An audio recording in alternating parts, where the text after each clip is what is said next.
ओम शांति। आइए सुनते हैं 4 नवंबर 2024 की शिव बाबा की ज्ञान मुरली और ईश्वरीय महावाक्य। आज परम पिता परमात्मा शिव बाबा ने कहा, मेरे मीठे बच्चों, प्यारे बच्चों, रूहानी बच्चों, मेरे दिल के स्नेही बच्चों, मीठे मीठे बच्चे, अपने तुम खामियां निकालनी है तो सच्चे दिल से अपने बाप परम पिता को सुनाओ। बाबा तुम्हें कमियों को निकालने की युक्ति भी बताएंगे। फिर बाबा ने कहा, बच्चों तुम इंतजार भी तो करते होगे कि अब बाबा आएगा, मीठे बच्चे कह के पाठ पढ़ाएगा, समझाएगा, समझानी देगा, श्रेष्ठ मत देगा। करते हो ना? बाबा ने कहा, बच्चों करते हो? बच्चों ने बड़े प्यार से उत्तर दिया, हाँ जी बाबा, मैं करता हूँ, आपका इंतजार करता हूँ। फिर शिव बाबा ने कहा प्रश्न में कि बाप की करंट किन बच्चों को मिलती है? किन बच्चों को मिलती है? अब देखो बाबा सुना रहे हैं कि बाप की करंट किन बच्चों को मिलती है। तो बाबा ने कहा उत्तर में कि किन बच्चों को मिलती है, सुनो ध्यान से। जो बच्चे ईमानदारी से सर्जन को अपनी बीमारी सुना देते हैं, बाबा उन्हें दृष्टि देता है, शक्ति देता है। बाबा को उन बच्चों पर बहुत बहुत तरस पड़ता है। अब देखो बाबा ने कहा कि अब मैं सर्जन हूँ, मैं तुम्हारा ओबीडिएंट सर्जन हूँ। अंदर में आता है इस बच्चे का यह भूत निकल जाए, यानी भूत माने ये गंदी आदत निकल जाए। बाबा उन्हें करंट देता है जिन बच्चों की गंदी आदतें होती हैं। फिर शिव बाबा ने कहा, मीठे बच्चों, तुम्हें करंट तो मैं ज़रूर देता हूँ उन बच्चों को, लेकिन बाबा भी ये सुनता है कि बाप बच्चों से पूछते रहते हैं। हर एक बच्चे को अपने से पूछना है कि बाप से कुछ मिला है, किस किस चीज़ में कमी है। हर एक बच्चे को अपने अंदर झांकना है। जैसे नारद का मिसाल है, उनको कहा तुम इसलिए अब ऑब्जेक्ट का चित्र भी सामने रखना है। शिव बाबा ने कहा, अंदर से पूछो कि हम इन जैसे परफेक्ट बने हैं। इन जैसे माने ब्रह्मा बाबा की तरह। वह जिस्मानी विद्या पढ़ाने वाले टीचर आदि तो इस समय सब विकारी हैं। जिस्मानी जैसे क्लास में आजकल स्कूलों में जो भी पढ़ते हैं, तो देखो वो मास्टर जो हैं देहधारी हैं, वो विकारी हैं। तो बाबा ने कहा वो तो सोचते हैं इतनी फीस ले लूँ, कोचिंग बच्चों को पढ़ाते हैं, कोई भले कोई निर्धन हो, कम पैसे वाला हो, बेचारा पढ़ना चाहता हो, उसके घर में कोई पढ़े लिखे ना हो, तो वो मास्टर यही सोचेंगे इससे भी मैं ज़्यादा से ज़्यादा फीस लूँ, उतनी ही लूँ। बिल्कुल भी नहीं दया आएगी, उन बच्चों से भी उतनी ही फीस लेंगे। तो बाबा ने कहा, मैं तो तुम्हारा ऐसा पिता हूँ, ऐसा सदगुरु हूँ, ऐसा शिक्षक हूँ, टीचर हूँ, जो फीस भी नहीं लेता हूँ, एक से एक अच्छी सी अच्छी समझानी देता हूँ। अ, फिर कहा, मैं तो तुम्हें लक्ष्मी नारायण जैसा संपूर्ण बनाता हूँ। आधा कल्प तुमने इन्हों की महिमा की है, तो अब अपने से पूछो, हमारे में बच्चों, अपने में पूछो कि हमारे में बाबा क्या कमी है, जिनको निकाल हम अपनी उन्नति करें। अपने मन में पूछो और बाप को बतावे कि बाबा ये कमी है मुझ में जो हमसे निकलती नहीं है। बाबा ये कमी कैसे निकले, कोई उपाय बताओ बाबा, बीमारी सर्जन द्वारा ही छूट सकता है। शिव बाबा ने कहा कि देखो बीमारी जो है, कोई जब डॉक्टर आता है, दवा देता है, ट्रीटमेंट करता है, तभी तो बीमारी छूटती है। फिर बाबा ने कहा, बाप तो एक ही है, बेहद के बाप को याद करना है और उनसे हर वर्षा पाकर हमको ऐसा बनना है, ये तुम सोचो और बताओ एक दूसरे को। शिव बाबा ने कहा, ये बात अभी ही होती है संगम युग पर, जो बाप भगवान आकर तुम्हें समझाते हैं। तुम्हारे में जो कमियां हैं, जो दुख देते हैं, उनका वर्णन करेंगे, तो उनको निकालने की बाप युक्ति बताएंगे। यानी बाबा ने कहा, भगवान ने, मैं युक्ति बताऊंगा। बाबा यह भूत हमको तंग करते हैं, भूत निकालने वाले के आगे वर्णन किया जाता है। तुम्हारे में कोई वह भूत तो नहीं है, संपन्न बने हो। अब बताओ, जो डॉक्टर होगा उसी से तो अपनी बीमारी बताओगे, तभी तो तुम्हारा इलाज होगा। ऐसे बाबा कहते हैं अपनी जो गलती है, जो घर में कमी है, जो तुम्हारे यहाँ बेटे में, बहू में, अपने में जो कमी है वो बाबा को बताओ। बाबा उसकी युक्ति बताएंगे तो तुम्हारा संपूर्ण तुम निर्विकारी बनोगे और तुम्हारे में कमियां दूर होने लगेंगी, तो तुम श्रेष्ठ बन जाओगे। जी बाबा कैसे कैसे समझा रहे हैं।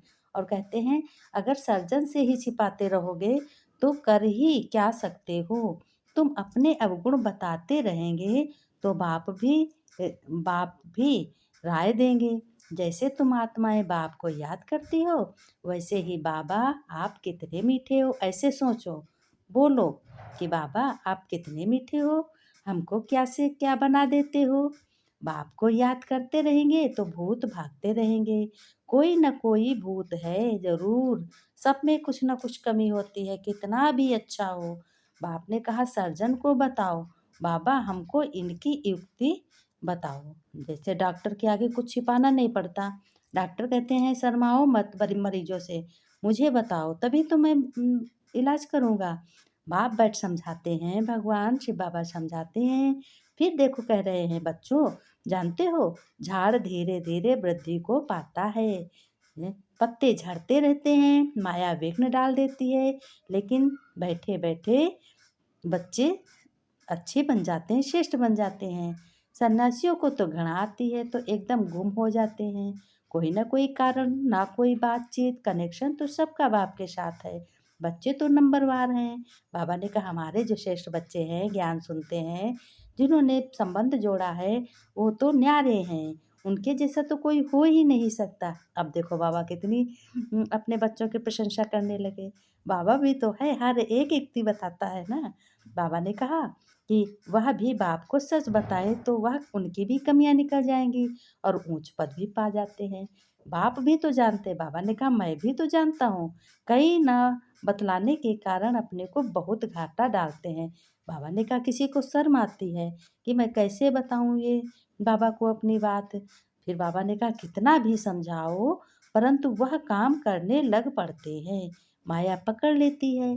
माया रूपी अजगर है ना, सबको पेट में डाल बैठी, दुबन में गले तक फंस पड़े हैं। बाप कितना समझाते हैं, कहते हैं मुझे याद करो तो तुम्हारे सब पाप कट जाएंगे, तुम्हें नई नई युक्ति मिलेगी। इसलिए बाबा बहुत समझा रहे हैं। कहते हैं लक्ष्मी नारायण के जैसा बनोगे। ऐसे समझो कि हम ब्रह्म में जाकर लीन होंगे। इस निश्चय में बहुत थके रहते हैं। उनको उन्हों का अभ्यास होता है जब शरीर छोड़ देते हैं, परंतु वह तो है रॉन्ग। रास्ते पर बड़ी मेहनत करते हैं ब्रह्म में लीन होने के लिए। ये किसकी बात कही, ये सन्यासियों की बात की कही। अब बाबा सन्यासियों की भी बात कह देते हैं, फिर भक्तों की भी बात कह देते हैं, फिर अपने मीठे मीठे बच्चों की भी बात कहने लगते हैं। बाबा हर एक की समझानी बताते हैं। फिर देखो बाबा क्या कहते हैं, कहते हैं जीवन भी ब्रह्म में लीन हो। फिर भक्ति में दीदार के लिए कितनी मेहनत करते हैं। मूर्ति लाते हैं, पूजा करते हैं, खूब गाना बजाना करते हैं, भजन कीर्तन करते हैं, श्रृंगार करते हैं, चुन्नी और सब चढ़ाते हैं, पहनाते हैं, खुशी खुशी खूब ढोल नगाड़े बजाते हैं। फिर वही मूर्ति ले जाकर क्या कर देते हैं, जल में डुबो देते हैं। उस दिन कितना खराब लगता है। तो बाबा तो कहता है कि ऐसा मत करो, ये करने से दुख होता है। दुख जब होता है वही पाप बन जाता है।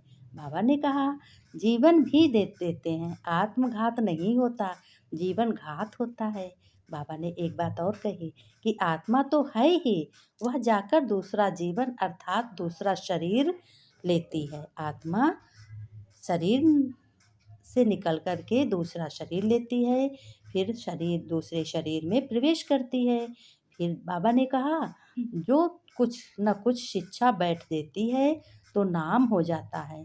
यह तो बेहद का बाप भगवान बैठ शिक्षा देते हैं, ऐसी कोई दे न सके। कल्प पहले मिसल ये रूहानी कल्प वृक्ष बढ़ेगा।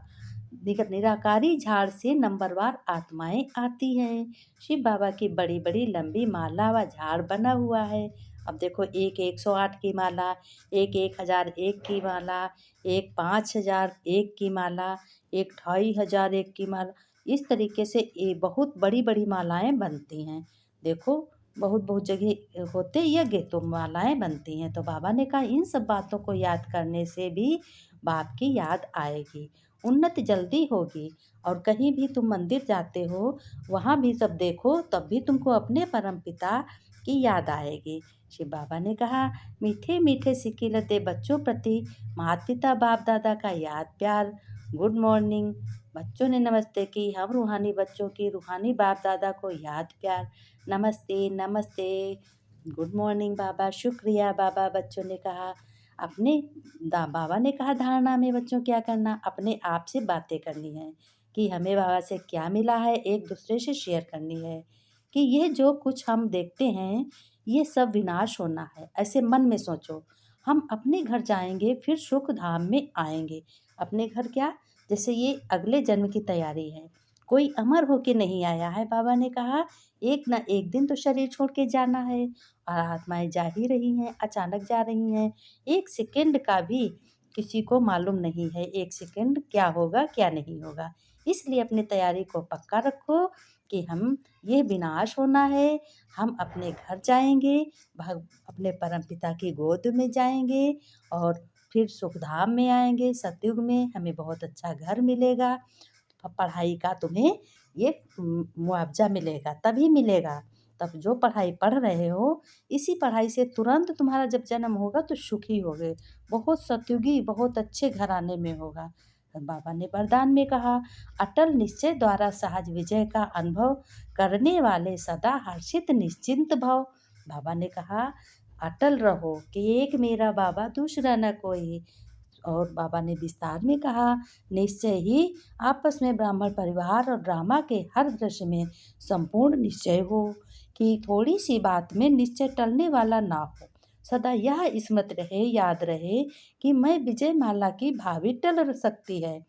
ऐसे निश्चय बुद्धि बच्चे क्या हुआ क्यों हुआ इन सब प्रश्नों से भी पार सदा निश्चिंत हो जाते हैं और वो बच्चे सदा हर्षित रहते हैं। बाबा ने कहा कि तुम बच्चे सदा हर्षित रहते हो, ये समझो एक मेरा बाबा है, मेरा तो गलत हो ही नहीं सकता, काम बिगड़ ही नहीं सकता है। भला भगवान जिसके साथ है उसका काम कैसे बिगड़ा, उसका तो घर स्वर्ग बन जाता है, हर एक ईश्वरी संतान बन जाता है। तो ईश्वर के गुण स्वयं आने लगते हैं। ईश्वर स्वयं उस परिवार की रक्षा करता है जो ईश्वर को अपना घर सौंप देता है। अभी पिता के पास सारी जिम्मेदारी बच्चों की हो तो वो घर कितना सुखमय होगा। किसी बच्चे को चिंता होगी क्या कमाना है, क्या खाना है, क्या हमें लाना है, किसी को नहीं चिंता होगी।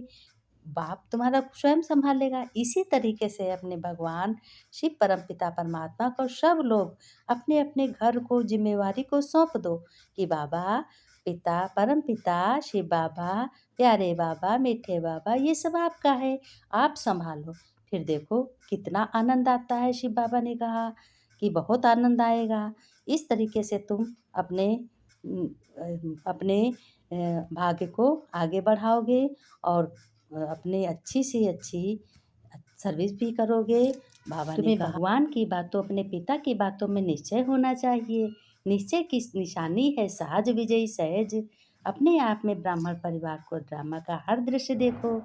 थोड़ी सी बात में निश्चय टलने वाला ना हो। कोई काम नहीं बना तो कहो नहीं बनेगा, चिंता हो जाए, ऐसा कभी मत सोचना। भगवान ने कहा निश्चय टलने वाला ना हो, सदा तुम हर्षित रहोगे। शिव बाबा ने कहा स्लोगन में बाबा ने कहा समय को नष्ट करने के बजाय फौरन निर्णय कर फैसला करो। समय को नष्ट ना करो, ये अटल करो, मन में करो, संकल्प करो कि एक मत एक भरोसा एक सेवा एक सहारा। एक हमारा भगवान है, वही परमपिता परमात्मा है, एक मत है एक संकल्प है।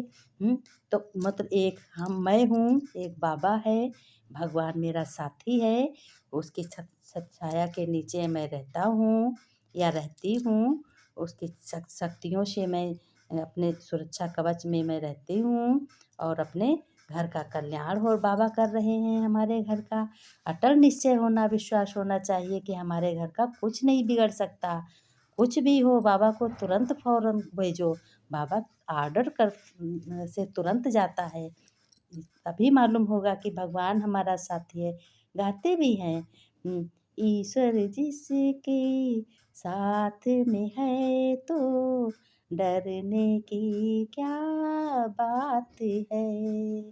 सदा सफलता साथ हमारे, हाथों में उसके हाथ है। ईश्वर मेरे साथ है तो डरने की क्या बात है। बाबा ने कहा देखो, इस तरीके से महसूस करो भगवान परमपिता ईश्वर मेरे साथ है। ओम शांति।